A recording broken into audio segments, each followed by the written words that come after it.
Stage 4 మోకాళ్ల అరుగుదలకి నొప్పి లేకుండా కీళ్ల మార్పిడి ఆపరేషన్ చేయబడును. Doctor Ramesh Gajula, endoscopic spine ortho surgeon and pain physician, పెనిషియా spine pain ortho and sleep centre, Uppal, Hyderabad.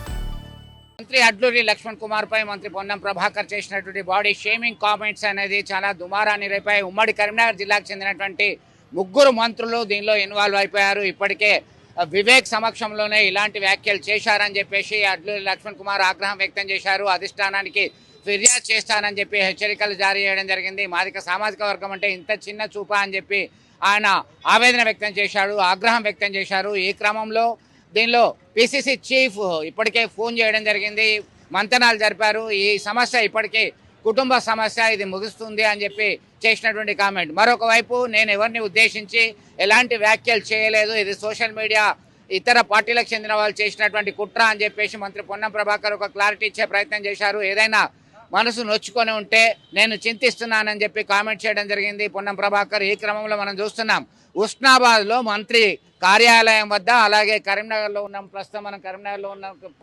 ప్రతిష్టమైనటువంటి బందోబస్తు ఏర్పాటు చేయడం జరిగింది. పోలీసులు అందరూ కూడా మోహరించారు. ఇక్కడ బారికేడ్ కూడా ఏర్పాటు చేసినటువంటి పరిస్థితి గమనించవచ్చు. మొత్తం మీద ఇది ఒక కుటుంబ సమస్య, ఈ కుటుంబ సమస్య అనేది సమస్య పోతుంది అని చెప్పేసి వారు ఇప్పటికే భావిస్తున్నటువంటి పరిస్థితి. మొత్తం మీద బుధవారం వైపు నేను డెడ్ లైన్ పెడతాను, దీనికి ఖచ్చితంగా స్పందించాలని చెప్పి చెప్పడం జరిగింది. మొత్తం మీద మునుపెన్నడీ లేని విధంగా కరీంనగర్లో ఏర్పాటు చేసినటువంటి క్యాంప్ కార్యాలయంలో సైతం పెద్ద ఎత్తున ఇక్కడికి పోలీసు బందోబస్తు ఏర్పాటు చేయడం జరిగింది. దీనికి సంబంధించి ప్రస్తుతం మనం చూస్తున్నాం ఇప్పటికి కొంత మాదిగ సామాజిక వర్గానికి సంబంధించినటువంటి వ్యక్తులు సైతం ఒక ఆందోళన చేపట్టారు. పలు ప్రాంతాల్లో దిష్టి బొమ్మలు దగ్ధం చేసినటువంటి పరిస్థితి ఉద్రిక్తతకు దారితీసింది. ఇప్పటికే సహచార మంత్రి శ్రీధర్ బాబు ఇలాంటి వ్యాఖ్యలు చేయాల్సి ఉండేది కాదు, చేయకూడదు అని చెప్పేసి ఆయన కామెంట్ చేయడం జరిగింది. మరొక వైపు సీనియర్ కాంగ్రెస్ నేత, మాజీ మంత్రి ఎమ్మెల్సీ జీవన్ రెడ్డి సైతం ఇది అన్ఫార్చునేట్ ఇన్సిడెంట్, ఇట్లాంటి కామెంట్ చేయాల్సినది కాదు డెమోక్రటిక్ సిస్టంలో,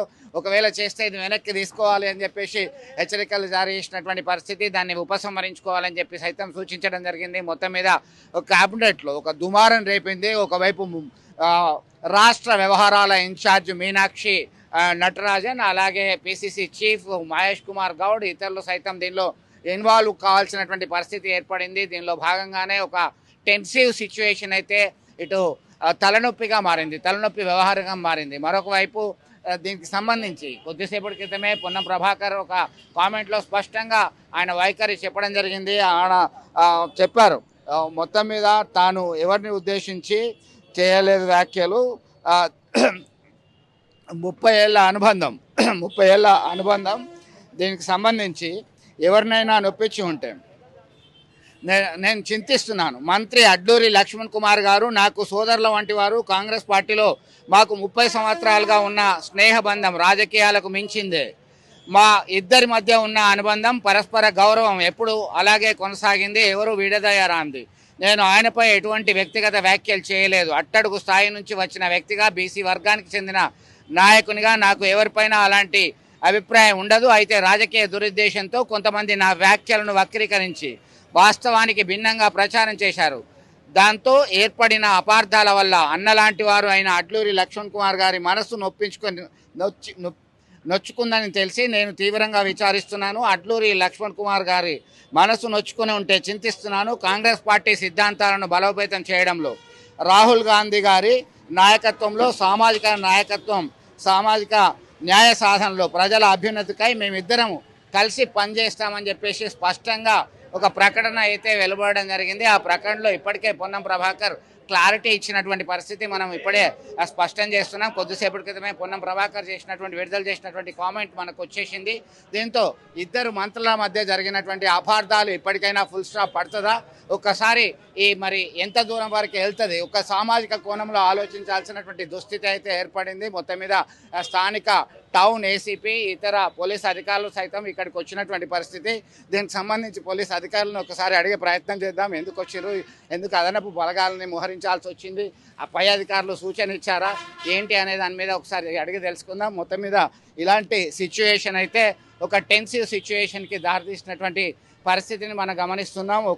ఒకసారిగా ఇది చెక్ పెట్టేటువంటి పరిస్థితి వస్తుందా అనేటువంటి కోణంలో సైతం చర్చ జరుగుతుంది. మొత్తం మీద ఇలాంటి ఇన్సిడెంట్ మాత్రం కాంగ్రెస్ పార్టీలో భిన్నమైనటువంటి వాదనలు, పరస్పర ఆరోపణలు, ప్రత్యారోపణలు అయితే ఉన్నటువంటి పరిస్థితి. మనం ఒక్కసారి ఏసీపీ గారిని అడుగుదాం. సార్ ఒక నిమిషం సార్, ఎందుకు ఓకే మొత్తం మీద ఉన్నతాధికారులు ఇచ్చినటువంటి కామెంట్స్తోనే, వాళ్ళ ఆదేశాలతోనే ఇది ఇక్కడ అదనపు బలగాల్ని మోహరించినట్టుగా మనకు తెలుస్తుంది. మొత్తం మీద ఇప్పటికైనా ఈ సిచ్యువేషన్కి చెక్ పెట్టాలి అని కాంగ్రెస్ పార్టీ వర్గీయులు కోరుకుంటున్నారు. మొత్తం మీద ఏం జరగబోతుంది, ఎలా ఉండబోతుంది అనేది మనం వేచి చూడాల్సిందే.